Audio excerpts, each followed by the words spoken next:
السلام علیکم ورحمۃ اللہ وبرکاتہ۔ پاکستان کے شہر گوجرانوالا سے حافظ دانش علی ہارونی صاحب پوچھتے ہیں کہ تراویح میں عمامہ پہننا چاہیے یا نہیں پہننا چاہیے؟ اگر پہننا چاہیے تو دلیل کیا ہے، اور اگر بغیر عمامہ کے پڑھیں تو کیا نماز نہیں ہوگی؟ جی حافظ دانش علی صاحب، نبی رحمت صلی اللہ علیہ وآلہ وسلم سے تینوں طرح نماز ثابت ہے، یعنی عمامہ کے ساتھ، عمامہ اور ٹوپی دونوں کے ساتھ، یعنی ٹوپی کے اوپر عمامہ باندھ کر اور صرف ٹوپی کے ساتھ بھی۔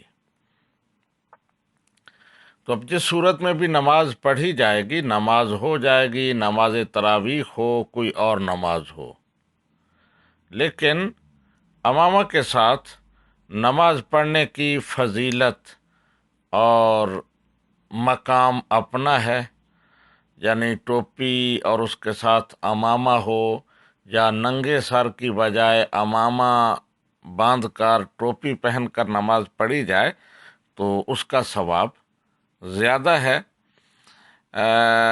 دو روایات میں عمامہ کے حوالے سے پیش کرتا ہوں، اگرچہ بعض محدثین نے ان کو موضوع لکھا ہے، دیگر نے ان کو ضعیف لکھا ہے، لیکن ضعیف احادیث بھی فضائل میں قابل عمل ہوتی ہیں، ان پر عمل کرنا چاہیے۔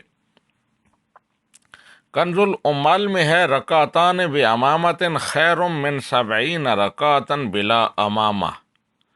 2 رکعتیں عمامہ کے ساتھ، یہ بغیر عمامہ کے 70 رکعتوں سے بہتر ہیں۔ اور اسی طرح دوسری روایت ہے، صلاۃ تطوع او فریضۃ بعمامۃ تعدل 25 صلاۃ بلا امامہ، کہ عمامہ کے ساتھ ایک نماز فرض ہو یا نفل، وہ بغیر عمامہ کے 25 نمازوں کے برابر ہے۔ اور آگے اسی روایت میں ہے، جمعۃ بعمامۃ تعدل 70 جمعۃ بلا امامہ، اور عمامہ کے ساتھ ایک جمعہ بلا امامہ 70 جمعوں کے برابر ہے۔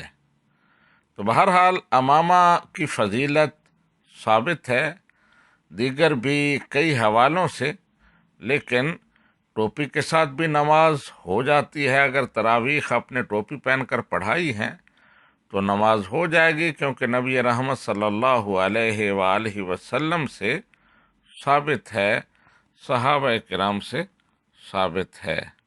ھذا ما ظہر علی واللہ ورسولہ اعلم بالصواب۔